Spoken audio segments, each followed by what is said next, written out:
ತಿಳಿದಂತೆ ನುಡಿತಾ ಇದ್ದೇನೆ. ಪ್ರತಿಯೊಂದು ಭೂಮಿ ಮೇಲಿರುವಂತಹ ಮಾನವ ಜನಾಂಗಕ್ಕೆ ಶರಣರು, ಸಂತರು, ಮಹಾಪುರುಷರು, ಪವಾಡ ಪುರುಷರು ನಮಗೇನು ಹೇಳ್ತಾರಪ್ಪ ಅಂತಂದ್ರ, ನೀವು ಮೊದಲು ಗುರು ಮಾಡ್ಕೋರಿ ಅಂತ ಹೇಳುವಂತ ಒಂದು ವಾಡಿಕೆ. ಈ ಜಗತ್ತಿನಲ್ಲಿ ಹೆಣ್ಣು ಮಕ್ಕಳಿಗೆ ಗಂಡನ ಸಂಕೇತ ಮಾಂಗಲ್ಯ ಸೂತ್ರ ಇದೆ, ಗಂಡಸರಿಗೆ ಯಾವ ಸೂತ್ರ ಇದೆ ಅರ್ಥ ಮಾಡ್ಕೋಬೇಕಲ್ಲ. ನಾವು ಗುರುವಿನ ಮಕ್ಕಳು ಅಥವಾ ಆ ದನದ ಕೊಳ್ಳಾಗ ಕಟ್ಟಿದಂತ ಲೊಳ್ಳಂಗತ್ತೀವಿ. ನಮ್ಮ ಕಡೆ, ನಿಮ್ಮ ಕಡೆ ಇರತ್ತಾರೋ ನನಗೆ ಗೊತ್ತಿಲ್ಲ. ಹಂಗ ಈ ಜೀವನ ಎಂಬುದು ಲಳ್ಳಂಗ ಆಗಿ ಹೋಗಬಾರದು. ಜೀವನ ಸಾರ್ಥಕತೆಯನ್ನು ಪಡೆಯಬೇಕಾದ್ರೆ ನಾವು ಇಂಥ ಮಹಾಪುರುಷರ ಪಾದ ಸ್ಪರ್ಶ ಮಾಡಬೇಕು ಮೊದಲು. ಈಗೇನು ಗ್ರಾಮಸ್ಥರು ಕೂಡಿ ಈ ಸತ್ಸಂಗ ಕಾರ್ಯಕ್ರಮವನ್ನು ನಿರೂಪಿಸಿರಿ, ಇದು ಮಾನವನಿಗೆ ಮೂಲಭೂತವಾದಂತಹ ಒಂದು ಮೆಟ್ಟಿಲು. ಪ್ರತಿಯೊಂದು ಮನುಷ್ಯನಿಗೆ ಹುಟ್ಟು ಮತ್ತು ಸಾವು ಅನಿರೀಕ್ಷಿತವಾಗಿವೆ. ಹುಟ್ಟು ನಮ್ಮ ಕೈಯಲ್ಲಿಲ್ಲ, ಸಾವು ನಮ್ಮ ಕೈಯಲ್ಲಿಲ್ಲ. ಆದ್ರೆ ಏನು ನಮ್ಮ ಕೈಯಾಗದಪ್ಪ ಅಂತಂದ್ರ, ಸುಂದರವಾದಂತ ಭವಿಷ್ಯವನ್ನ ರೂಪಿಸಿಕೊಳ್ಳುವುದು ಮಾತ್ರ ನಿಮ್ಮೆಲ್ಲರ ಕೈಯಲ್ಲಿ ಇದೆ. ಅಂತ ಭವಿಷ್ಯವನ್ನ ನೀವು ಹಾಳು ಮಾಡಿಕೊಳ್ಳದೆ ಶರಣರ ಒಂದು ಆಶ್ರಯದಲ್ಲಿ ಬೆಳೆದಿದ್ದೇ ಆದ್ರ ನೀವು ಈ ಜೀವನದಿಂದ ಮುಕ್ತಿ ಹೊಂದಿದ್ದೀವಿ. ಪ್ರತಿಯೊಬ್ಬರು ಹೇಳ್ತಾ ಇದ್ದಾರೆ ಶರಣರು, ಸಂತರು, ನೀನು ಮುಕ್ತನಾಗಬೇಕಾದರೆ ಗುರುವಿನ ಮಾಡಕು. ಹೆಂಗ ಗುರುವಿನ ಮಾಡ್ಕೋಬೇಕು? ನೀವೆಲ್ಲರೂ ಪ್ರಪಂಚರು. ಇದಕ್ಕಿಂತ ಪೂರ್ವವಾಗಿ ನಾನು ನಿಮಗೆ ಸ್ವಲ್ಪ ಕಿರುಪರಿಚಯನ್ನ ಹೇಳ್ತಾ ಇದ್ದೇನೆ. ನಾನು ಗೃಹಸ್ಥಾಶ್ರಮ, ನಾನು ಸನ್ಯಾಸಿ ಅಲ್ಲ. ನಮ್ಮ ಮನೆಯವರದು ಇದೇ ನಾವದಿಗೆ ಗ್ರಾಮ. ನನಗೆ 3 ಗಂಡಸ ಮಕ್ಕಳು. ಇವತ್ತ ಹೇಳುವಂತ ಸನ್ನಿವೇಶ, ನಾನು ಹವಾ ಮಲ್ಲಿನಾಥರ ಭಕ್ತ ಖರೆ, ಎಲ್ಲ ಲಿಂಗ ಮುಚ್ಚರಿ ಎಂದೂ ನೋಡಿಲ್ಲ. ಅವರ ಸ್ಮರಣೆ ಮಾತ್ರ ಮಾಡ್ತಿದ್ದೆ. ಇದು ಯಾಕೆ ಉದಾಹರಣೆ ನಿಮ್ಗೆ ಹೇಳಕತ್ತೀನಿ ಅಂದ್ರೆ, ಪವಾಡ ಶರಣರು ಯಾವ ರೂಪದಾಗ ನಮ್ಮ ಹತ್ರ ಬರ್ತಾರ ಅನ್ನೋದು ಒಂದು ಉದಾಹರಣೆಗೆ ನಿಮ್ಗೆ ಹೇಳಕತ್ತಿಲ್ಲ. ನಾ ಪ್ರಚಾರ ಸಲಕ ಅಡ್ವರ್ಟೈಸ್ ಸಲಕ ನಿಮ್ ಮುಂದೆ ಹೇಳಕತ್ತಿಲ್ಲ. ನನ್ನ 2ನೆಯ ಮಗು 6 ತಿಂಗಳು ಹೊಟ್ಟೆಯಾಗಿದ್ದಾಗ ಈ ಎಲ್ಲ ಲಿಂಗ ಪ್ರಭುಗಳು ನನ್ನ ಪೂಜೆ ಸಮಯದಲ್ಲಿ ಬಂದು ಸುಮಾರು 9:30 ಗಂಟೆಗೆ ಏನ್ ಹೇಳಿದ್ರಪ್ಪ ಅಂತಂದ್ರ, ನಿನ್ನ ಹೊಟ್ಟೆಯಲ್ಲಿ ಸೋಮವಾರ 10:30 ಗಂಟೆಗೆ ಗಂಡು ಮಗ ಜನನ ಆಗುತ್ತದೆ, ಜಿಡಗದ ಕಳಸ ಆಗುತ್ತದೆ. ಇವೆರಡು ಶಬ್ದಗಳು ಮಾತ್ರ ಎಲ್ಲ ಲಿಂಗ ಮುತ್ತೇರು ನನಗೆ ಹೇಳಿದ್ದು ನಿಜ ವಸ್ತು. ಇವತ್ತಿನ ನಿಮಗೆ ಹೇಳಕತ್ತೀನಿ. ಶರಣರು ಹೆಂಗ್ ಇರ್ತಾರಪ್ಪ ಅಂದ್ರೆ ಎಲ್ಲ ಗೊತ್ತಿರ್ತದ ಅವರಿಗೆ, ಎಲ್ಲ ಗೊತ್ತಿರ್ತದ. ಪ್ರತಿಯೊಂದು ಭೂಮಿ ಮೇಲೆ ಏನು ನಡೀತದ ಅನ್ನೋದು ಎಲ್ಲ ಗೊತ್ತಿರ್ತದ.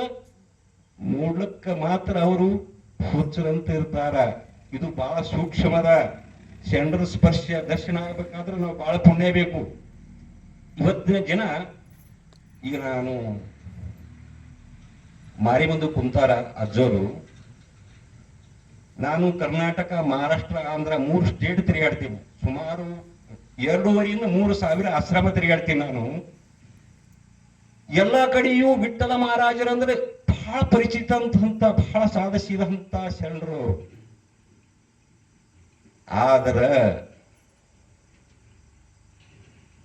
ಮನ್ಯಾಗ ಮಲ್ಲಿನ ದೊಡ್ಡ ಹೂವಿನ ಗಿಡ ಹಚ್ಚಿರ್ತೀನಿ ನೋಡ್ರಿ, ಅದು ಅವ್ರಿಗೆ ಅದ್ಭುತ ಇರಲ್ಲ. ಇದು ನಾನು ಹಿಡ್ಕೊಂಡು ಹೇಳಕತ್ತೀನಿ.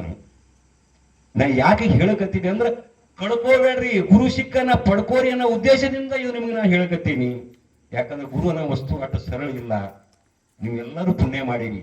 ಯಾಕಂದ್ರೆ ಒಮ್ಮ ದೇವರು ಸಿಗಬೇಕಾದ್ರೆ ನೀವು ಪುಣ್ಯ ಮಾಡಿದ್ರೆ ಆ ದೇವರು ಸಿಗ್ತಾನ. ದಿನಾಲು ನಿಮ್ಮ ಮುಂದೆ ಓಡಾಡುವಂತ ಸಾಕ್ಷಾತ್ ಅವತಾರಿ ಪುರುಷರೇ ನಿಮ್ಮ ಎದುರಿಗೆ ನಿಂತಾಗ ಅದ್ರ ಉಪಯೋಗ ನೀವು ಪಡ್ಕೊಂಡು ಈ ಜೀವನ ಪವಿತ್ರ ಮಾಡ್ಕೋಬೇಕಲ್ಲ. ಅದಕ್ಕಾಗಿ ತಾಯಂದಿರಿ, ನೀವು ಎಲ್ಲರೂ ಕೂತವ್ರು ಸುಧಾರಣೆ ಮಾಡಿದ್ರೆ ದೇಶ ಸುಧಾರಣೆ ಆಗ್ತದ. ಇಲ್ಲೇನು ನಮ್ಮ ಅಜ್ಜವರು ನಮ್ಮ ಅಣ್ಣ ತಮ್ಮರು ಕೂತಾರ, ಇವ್ರಿಗಿಂತಲೂ ನಿಮ್ಮಲ್ಲಿ ತಾಕತ್ತ ಜಾಸ್ತಿ ಇರ್ತದೆ. ಯಾಕಂದ್ರ ಭೂಮಿ ತಾಯಿ ಹೆಣ್ಣು, ಸೃಷ್ಟಿ ನಿರ್ಮಾಣ ಮಾಡಿದಂತ ವಸ್ತು ಹೆಣ್ಣು. ಪ್ರತಿಯೊಂದು ಕೆಲಸದಲ್ಲಿ ಹೆಣ್ಣು ಇಲ್ಲದೆ ಕೆಲಸ ಯಾವುದಿಲ್ಲ, ಸರ್ವಸ್ವವೇ ಹೆಣ್ಣು. ತಾಯಂದ್ರಿ, ಪ್ರತಿಯೊಬ್ಬರು ನಾವು ದಿನಾಲು ನಮ್ಮ ಮಕ್ಕಳಿಗೆ ಸತ್ಸಂಗದ ಬಗ್ಗೆ, ಪೂಜಾ ಪುನಸ್ಕಾರ ಬಗ್ಗೆ ಸ್ವಲ್ಪ ಮಕ್ಕಳಿಗೆ ನೀವು ಹೇಳ್ತಾ ಇದ್ರ ಆ ಸಂಸ್ಕಾರ ಈಗಿಂದ ಚಾಲೂ ಆಗ್ತದ. ನಾವು ಮಕ್ಕಳಿಗೆ ಡಾಕ್ಟರ್ ಮಾಡ್ಬೇಕು, MBBS ಮಾಡ್ಬೇಕು, ಇದು ಜೀವನಕ್ಕಾಯಿತು, ಇದು ಜೀವನಕ್ಕಾಯಿತು. ಆದ್ರ ಈ ಜೀವನಕ್ಕೆ ಮುಕ್ತಿ ಬೇಕಲ್ರಿ.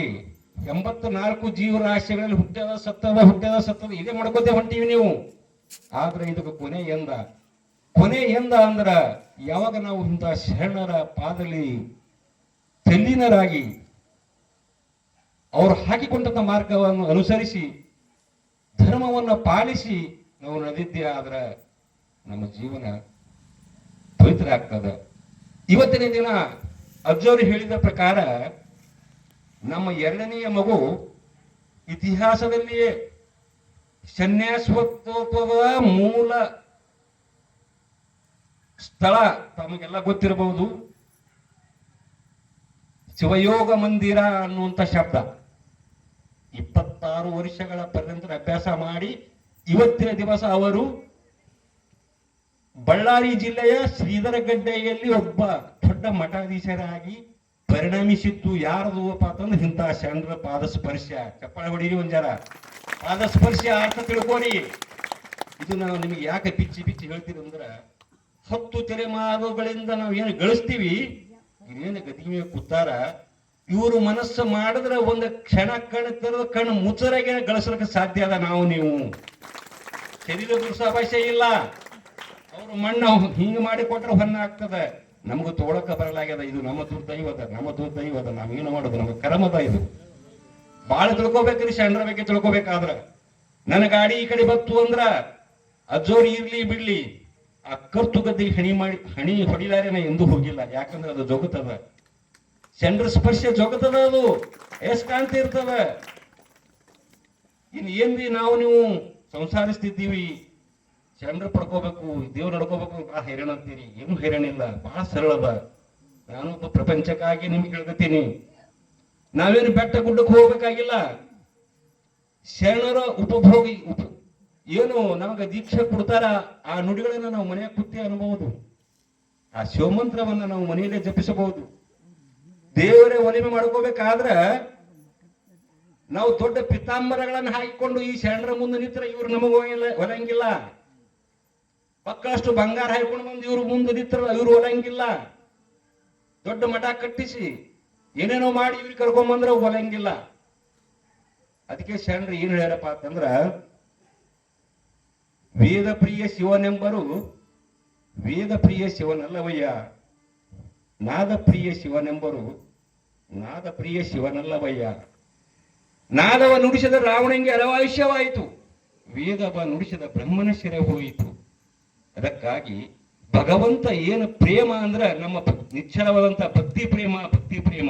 ನಾವು ಭಕ್ತಿಯಿಂದ ನಾವು ಜಪ ಮಾಡಿದ್ರೆ ಭಗವಂತ ನಮಗೆ ಒಳ್ಳೆ ಒಲಿತಾನ. ಇದಿಷ್ಟೇ ನಮಗೆ ಕೆಲಸ ಅದ ರೀ. ಅವ್ರು ಕಂಡಾಪಟ್ಟ ಸಿದ್ಧಿ ಪಡೆದಿರ್ತಾರೆ. ಹಂಗಂದ್ರೇನು, ಈಗ ಕೆಸರಿನ ಕುಳ್ಳಿ ಮಾಡಿ ಅದ್ರಾಗ ಅಡಿಗೆ ಮಾಡಿ ತಿಂದ್ರೆ ಆಗಲ್ರಿ. ಮಣ್ಣಿನಿಂದ ಕುಳ್ಳಿ ಇರ್ತದ, ಇನ್ನೊಂದು ಮಾಡೋದು ಮಣ್ಣಾಗೆ. ಆ ಕೆಸರಿನ ಕುಳ್ಳಿಗೆ ಅಡಿಗೆ ಮಾಡಿದ್ರೆ ಅಡಿಗೆ ಮಾಡ್ಲಕ್ಕ ಬರಲ್ಲ. ಆ ಕೆಸರಿನ ಕುಳ್ಳಿಗೆ ಇಂಥ ಗುರುವಿನಿಂದ ಕಾವು ಕೊಟ್ಟಾಗ ಮಾತ್ರ ಆ ಕೆಸರಿನ ಕುಳ್ಳಿ ಗಟ್ಟಿ ಆಗ್ತದ. ಅಲ್ಲಿ ಮಾಡುವಂತ ಅಮೃತ ಪಂಚಾಮೃತ ಆಗ್ತದ.